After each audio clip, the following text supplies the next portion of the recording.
이제 저는 2025년 성탄절을 맞이하는 예식에 앞서서 설교를 하려고 합니다. 하나님께 영광이라는 설교를 하려고 합니다. 제가 이번 주에 뉴스를 보다가 하나의 특이한 뉴스를 발견했습니다. 그것은 인천시에서 새로운 국을 설립했다는 겁니다. 인천시청에서 건설국, 수도국, 세무국 이런 것처럼 무슨 국을 하나 신청했다는 거예요. 그게 무엇인지 혹시 여러분 아십니까? 저는 뉴스를 그냥 슬쩍 지나가다 그걸 들었는데 머릿속에 굉장히 박히더라고요. 그 국이 외로움 국이에요. 무슨 국이요? 이해가 안 되시죠? 그게 시청에 새로 생겼어요. 국이 생겼다고 하는 건 국장이 있고 비서가 있고 거기에 부서가 있다는 거예요. 그러면 인천시는 왜 외로움 국이라는 국을 새로 신설했을까요? 인천시가 통계청에 조사를 해봤더니 20, 30대 청년과 7, 80대 노년에 두드러지게 나타나는 것이 외로움이라는 거예요. 40대부터 60대까지는 외로울 시간이 없는 거예요. 왜? 먹고 살기 바빠서. 그런데 오늘날의 청년들 보면요. 30대, 20, 30대 청년들을 보면 직장이 없어요. 직장이 있다 하더라도 보장이 되지 않아요. 우리 때는 어려웠어요. 그런데 직장에 들어가면 1년, 2년, 3년 되면 뭐가 돼요? 승진이 돼요. 그리고 연차가 올라가면서 월급이 올라갔어요. 그런데 요즘 청년들은 그렇지 않아요. 자기가 죽고 살기로 노력하지 않으면 도태되고 떨어지고 아무것도 할 수 없어요. 더군다나 서울의 집값이 10억이 넘어요. 서울에서 집을 살 수도 없어요. 그러니까 내가 돈을 벌어서 무엇하지? 희망이 없는 거예요. 그러다 보니까 자꾸 자기네들끼리의 문화를 이루는 거예요. 자기네들, 자기 혼자 자꾸 움츠려들고 밖으로 나가려고 하지 않습니다. 노인들은요. 사회적으로 자녀들이 바빠요. 그 예전에는 같이 다 살아서 북적북적해서 노인들을 어른으로 존경했어요. 의사를 물어봤어요. 근데 어느덧 이제 노인들은 귀찮은 존재가 되었어요. 그래서 빨리 왜 요양원에 안 가시나? 이런 생각을 하게 됐다는 거예요. 그리고 자기네들이 기껏 열심히 노력해서 아이들을 기껏 키워놨더니 아이들은 각자 자기 먹고 사느냐고 내려오지도 않아요. 그래서 독거사가 늘고 있다는 거예요. 그렇게 조사를 해보니 자, 그래서 이랬다가는 자살하는 사람들의 수가 늘어나겠다 싶어서 인천시의 자살의 1위예요. 우리나라에서. 그건 무슨 의미냐? 독거 노인들, 독거 청년들이 너무 많다는 거예요. 그들은 아까 유명한 피아니스트인가 누가 자기가 자살할 거를 암시를 남겨놔서 경찰이 출동한 것처럼 자기가 죽어도 아무도 알아주지 않을 거라는 그런 외로움에 사무치고 있다는 거예요. 그래서 이대로 두어서는 안 되겠다. 그래서 외로움 국을 만들어서 어떻게 하는지 아십니까? 집에서 자기 혼자 핸드폰 보고 자기 혼자 알바나 나갔던 이 청년들을 억지로 그 센터를 불러내서 9시부터 5시까지 앉아있게 만드는 거예요. 일을 하게.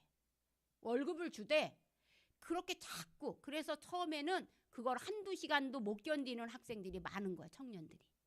그래서 그거를 그때 뭐 하느냐 프로그램을 주는 거예요. 취미생활을 할 수 있게 그 안에서 만들고 또 대화를 할 수 있게 만들고 아프면 병원을 갈 수 있게 만드는 그런 국이 외로움 국이라는 겁니다. 그렇다면 목사님 그거요 밥 먹고 할 일 없으니까 외로움도 느끼는 거예요. 바빠 보세요. 그 외로움을 느낄 시간이 어디 있어요. 근데요 제가 늙어보니까 아니에요. 움직이려고 해도 아이고 소리가 저절로 나고요. 이게 내가 움직일 수 있는 범위가 아니에요. 예전에 저도 이런 걸 몰랐어요. 근데 청년들도 왜 일을 안 하냐고 하지만 청년들이 그런 의식이 없는 거예요. 그러다 보니까 혼자 있게 되고 이건 성격의 문제지 적극적으로 나가서 얼마든지 할 수 있잖아요. 이렇게 말한다면 저는 여러분에게 이것을 말하고 싶습니다. 인간이 최초로 느꼈던 감정이 뭘까요? 그럼 똑똑한 사람은 뭔 줄 알아요? 뭐예요? 내가 지금 뭐에 대해서 얘기했어요? 인간이 최초로 느꼈던 감정은 외로움이에요. 자, 아담이 하나님께서 흙으로 빚어가지고 움직이지 않으니까 콧구멍을 뚫어서 여기다가 후 하고 하나님의 영을 불어 넣어줬더니 이 사람이 움직이기 시작했어요. 그래서 우리처럼 사람이 됐어요. 그러다 보니까 움직이니까 이것저것 관심도 많았어요. 하나님이 만든 동물들이 막 오고 있는 거야. 너는 코가 기네. 너는 코끼리라고 할게. 얘는 목이 기네. 나는 기린이라고 할게. 얘는 꼿꼿이 서서 꼬랑지로 탁탁탁탁 걸어오는데 뱀이라고 할게. 우리가 아는 뱀은 처음에는 걸어 다녔어요. 자, 이렇게 하루하루 하나님이 만든 이런 나무, 그 다음에 식물, 동물들에게 이름을 붙여주면서 아담은 살았어요. 근데 하나님이 늘 그와 함께 했어요. 근데 하나님이 보니까 얘가 보이지 않게 외로워하는 거예요. 왜? 동물들이 왔을 때는 괜찮은데 동물들하고 대화가 안 돼. 뭐라고 얘기할 거야? 저거 뭐라고 해요? 여러분 고양이 키우죠? 개 키우죠? 그 동물들이 여러분 정말 내 가족 같죠? 개하고 대화해봤어요? 미루. 그냥 내가 알아서 개를 돌봐주지 않으면 개는 나한테 아프다는 말 한마디조차 제대로 할 수 없는 거예요. 그런 아이가 되기 때문에 어쩔 수 없이 그런 동물들에게 소외감을 느끼는 거예요. 그래서 외로워하는 걸 누가 눈치챘어요? 유일하게 대화가 되신 하나님이 눈치를 채신 거예요. 그래서 안 되겠다. 제가 잠들었을 때 내가 걔 갈비뼈를 빼가지고 이렇게 여자를 만들어 놓은 거예요. 근데 아담은 한 번도 외롭다는 얘기를 해본 적이 없어요. 그죠? 그런데 외롭다는 건 말하지 않았는데 잠에서 깨보니까 저기에 자기와 같이 걸어다니고 말을 하는 동물이 하나 있는 거야. 그걸 뭐라고 부릅니까? 여러분 하와라고 부르면 여러분 성경을 모르는 거예요. 뭐라고 불러요? 이브라고 부르는 거예요. 아담과 이브는 이렇게 만난 거예요. 그런데 하와가 된 것은 나중에 쫓겨나서 받은 이름이에요. 그러니까 여러분 에덴 동산을 쫓겨났을 때에 내가 질문을 했다면 여러분이 아담의 부인은 누굽니까? 그러면 뭐라 그래요? 하와 이렇게 얘기하는 거예요. 근데 에덴 동산에서 같이 살았을 때는 이브였던 거예요. 자, 그랬더니 얘가 외로운 거를 절대 말하지 않았는데 외롭다는 걸 어떻게 알았냐면 걔를 보자마자 뭐라 그랬어요? 눈이 그냥 띵 하고 터졌어요. 그 전까지는 눈이 희미했어요. 근데 걔를 보자마자 눈이 탁 떠지면서 뭐라 그랬어요? 이는 내 뼈 중에 뼈요 살 중에 살이로다 하고 기뻐했어요. 얼마나 외로웠는지. 그때부터 정신없이 사귀었어요. 성경 속에 여러분 그 성경의 단어 하나하나를 읽어보면 아담과 하와는 수없이 말을 했어요. 그래서 오늘날에 부부가 연합해 선을 이루고 돕는 배필로 만들어 주셨기 때문에 남자와 여자가 결혼을 했으면 뭘로 모든 것을 해결해 가야 하냐면 대화로 해결해 가야 돼요. 근데 나이가 들수록 대화가 없어요. 저희도 하루에 몇 마디 안 해. 그죠? 남자들의 심리가 뭐냐면 말하지 않아도 알아요 그래. 왜 연애할 때는 그렇게 말도 잘하더니 결혼하면은 말하지 않아도 된다고 얘기할까요? 하나님은요 말하라고 만들어준 거예요. 그러니까 모든 문제가 생기면 말로 해야 되는데 말하지 않아도 알아주길 바라니까 문제가 생기는 거예요. 왜? 내가 저 사람이 아닌데 어떻게 다 알겠습니까? 그래서 표현하셔야 되는 거예요. 표현. 화나면 화난다. 정말 좋으면 좋다. 부부간에 더 그것을 표현할 줄 알아야 되는 거예요. 자, 이렇게 그러므로 외로움을 느꼈던 외로움을 느꼈던 아담에게 가장 좋은 소식은 뭐였을까요? 이브였어요. 그 가장 좋은 소식이 뭐냐? 복음이에요. 그러니까 복음은요. 여러분이 아는 것처럼 예배 교회에 오는 거가 복음 아니에요. 복음은 그때그때마다 다 달라요. 우리 지민이에게 복음은 뭘까요? 내가 좋아하는 것을 성취했을 때 그게 복음이에요. 그죠? 오늘 엄마가 나 초콜릿 먹지 말라고 했는데 오늘은 너 초콜릿 먹어도 돼. 마음껏 먹어도 돼. 그럼 그게 복음인 거예요. 우리 지원이가 아까 제가 찬양을 부를 때 제가 왜 씩 웃었는지 아세요? 여기 몇 분만 얼굴이 환했거든요. 근데 지원이가 제일 환했어요. 찬양을 부르는데 기쁘다 구주 오셨네 하는데 지원이가 내 모습이 너무 좀 그랬나 봐요. 아니면 본인이 쑥스러웠는지 씩 웃으면서 그 찬양을 부르더라고. 근데 그 모습이 너무 예뻤어요. 이스라엘 사람들은요, 정말 수많은 침략을 받았어요. 그래가지고 오죽 침략을 많이 받았냐면 왕의 대로라는 길이 생겼어요. 우리가 듣기에는 왕의 대로 그러면 뭐 같아요? 왕이 다니는 길 같죠. 그런데 왕이 그 길을 가는데 왕의 대로라는 이름을 붙일 필요가 있어요, 없어요? 없어요. 이 말의 의미는 뭘까요? 수많은 왕들이 그 길을 왔다는 거야. 그럼 그건 뭘 의미하는 거야? 침략. 그 왕의 대로라는 거 여러분 나중에 가실 일이 있으면 사해라는 곳이 있어요. 사해로부터 저 시리아 쪽, 이라크 쪽으로 쭉 올라가는 길이에요. 지중해가 아니에요. 이렇게 쭉 올라가는 길이 평평한 길이 있는데 글로 북쪽에서부터 페르시아, 아시리아, 또한 로마, 그리스 다 침범해 온 거예요. 그렇게 막 침범해 왔어요. 근데 이 왕의 대로는 성경에 어디에 나타나냐면 최초로 나타나는 게 모세가 이스라엘 백성을 출애굽시키고서 나서 이제 저 가나안 땅을 들어가야 되는데 가장 편한 길로 들어가고 싶었어요. 여러분도 생각해 보세요. 기왕이면 산에 올라갈 때 등산할 때 어려운 길로 가고 싶은 사람이 누가 있겠어요?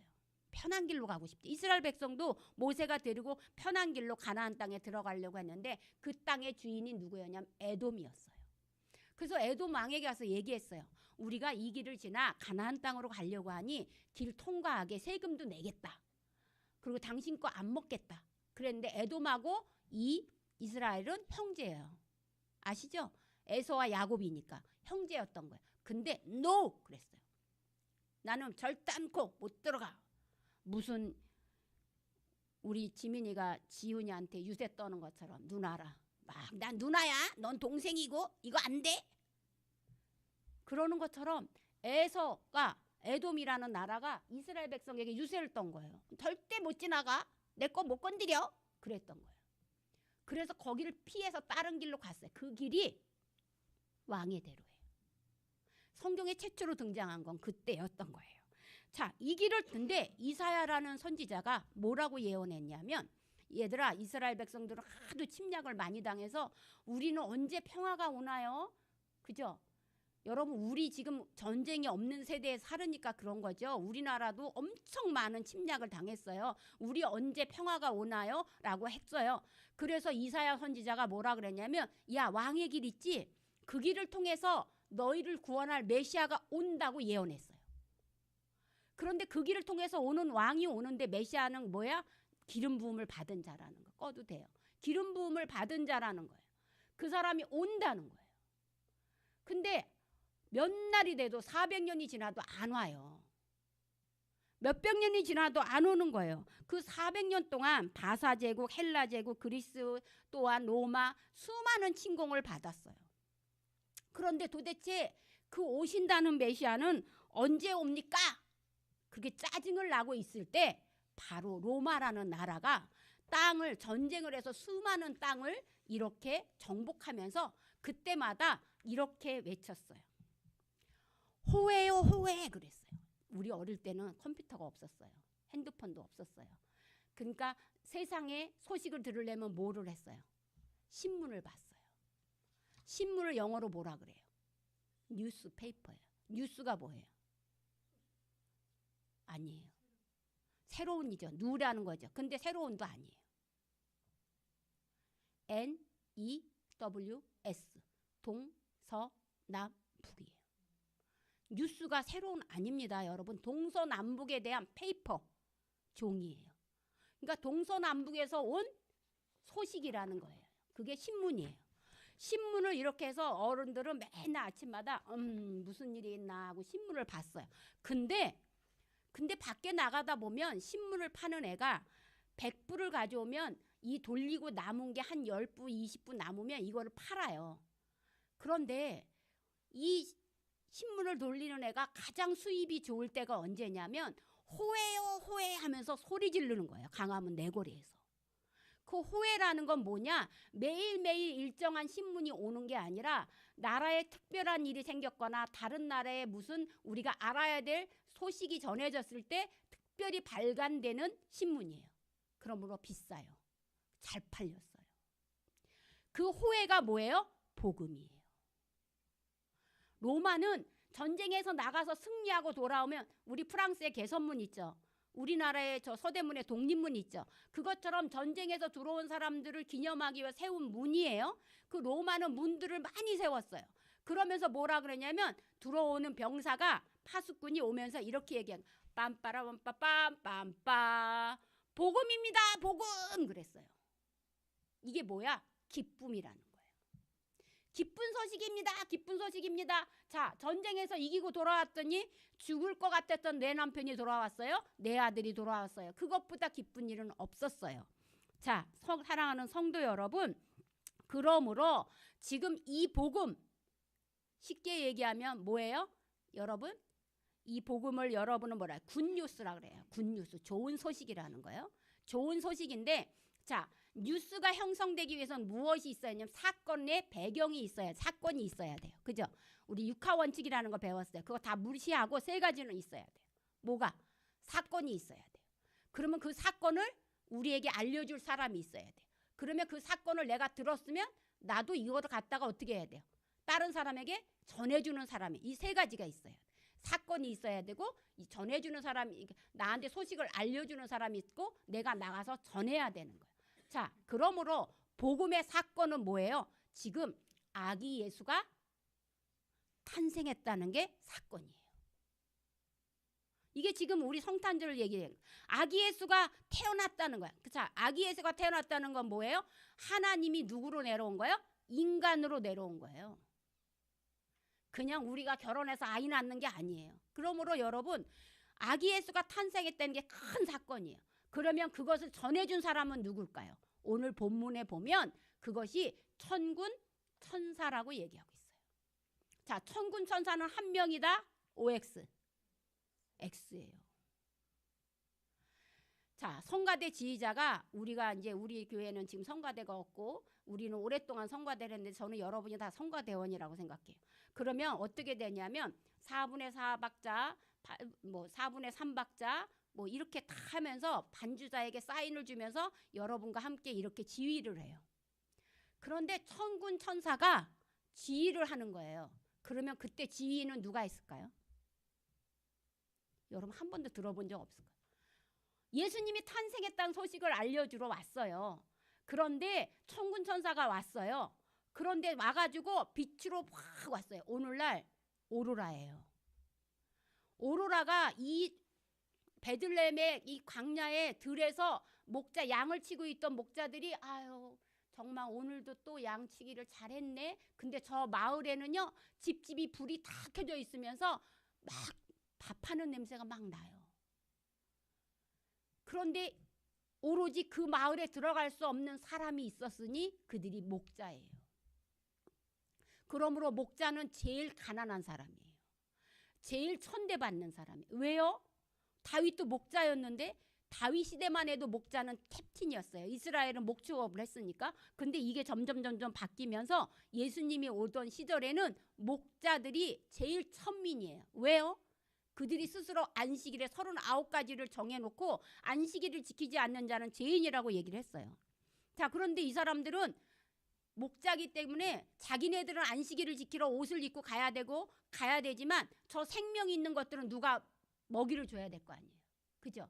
여러분 여행 갈 때 고양이 어떻게 하고 갈 거예요? 동물병원에 맡기든가 누구한테 맡겨야 되는 거예요. 그것처럼 지금 그러니까 나만 아니면 되는 거예요. 그 사람들은 자기네는 예배 드리면서 막 이쁘다 그죠 오셨네 이러고 하는데 이 목자들은 똑같은 이스라엘 백성이면서도 그 교회에 들어가지 못하는, 초대받지 못한 사람들인 거예요. 그들은 이불도 없어요.